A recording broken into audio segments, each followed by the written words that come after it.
The rise and fall of NFTs, how the world's biggest scam fooled everyone. Imagine paying $69 million for a JPEG. Not a painting, not a sculpture, not even a physical object. A digital image that anyone on the planet could right-click and save for free. In 2021, that actually happened. And it wasn't just one person. Millions of people around the world believed this was the future of money, art, and ownership. Celebrities endorsed it, banks studied it, governments warned about it. And then, almost overnight, it was gone. This is the full story of NFTs, the fastest rise and the most spectacular collapse in the history of the internet. Before we talk about billions of dollars and broken dreams, let's understand what an NFT actually is. Because to understand why it crashed, you first have to understand why people believed. NFT stands for non-fungible token. Fungible means interchangeable, replaceable. $1 bill is exactly the same as another dollar bill. One Bitcoin is the same as another Bitcoin. But non-fungible means unique, one of a kind. There is no copy. An NFT is a digital certificate of ownership, recorded permanently on a blockchain. Think of it like a deed to a house, except the house is a JPEG, or a tweet, or a 10-second video clip. The blockchain makes it verifiable, transparent, permanent. Anyone can check who owns it. No one can fake it. And here's the idea that hooked people. For the first time in history, digital items could have real, provable scarcity. Before NFTs, you could copy a file endlessly. Perfect copies, unlimited. NFTs promise to change that, to make digital things truly ownable, legitimate, even powerful. But what humans did with it next had very little to do with logic. NFTs didn't suddenly appear in 2021. The idea had been around since 2014. In 2017, a project called CryptoKitties went viral. People bought and sold digital cartoon cats on the blockchain. At one point, it became so popular, it slowed down the entire Ethereum network. But the hype faded quickly. Most people forgot about it. Then, the world changed. COVID-19 hit. Billions of people were stuck at home. Offices closed. Schools shut down. Life moved online. At the same time, governments printed trillions of dollars. Interest rates dropped. People suddenly had money and time and boredom. Crypto markets were already rising fast. Bitcoin hit new highs. Ethereum followed. People were looking for the next big thing. The conditions were perfect. All it needed was a spark. That spark came in March 2021. A digital artist named Beeple sold a single artwork for $69.3 million at auction. That moment changed everything.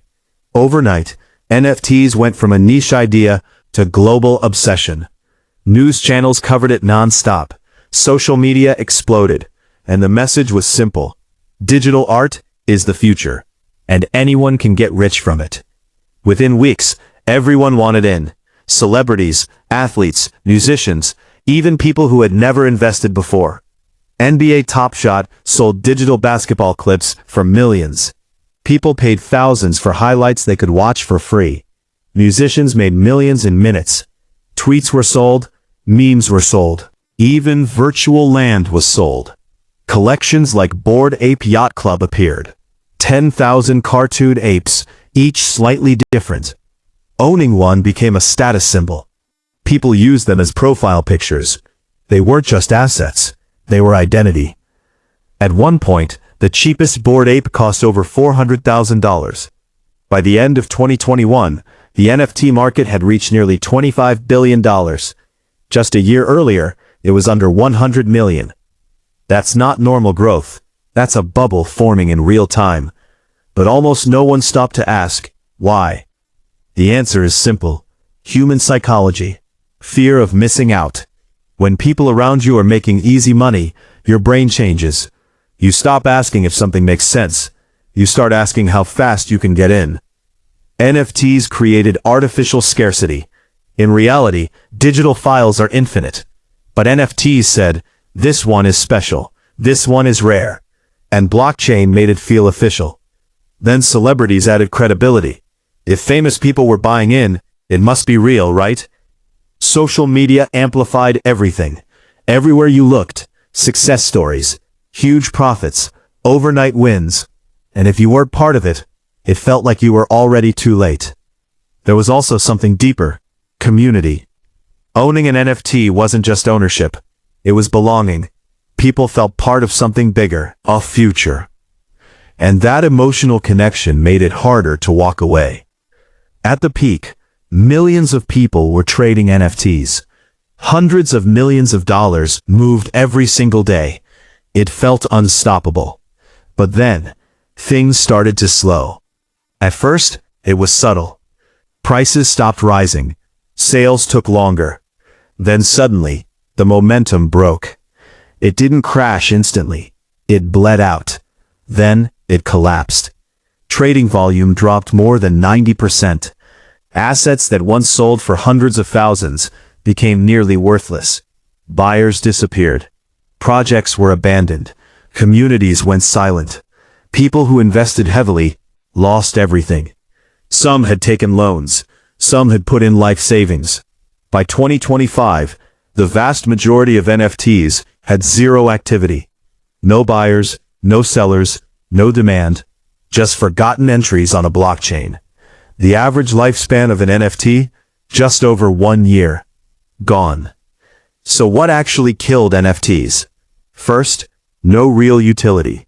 Most NFTs didn't give you anything meaningful. No rights, no income, no function. Just ownership of something anyone could see for free. This was the rise and fall of NFTs.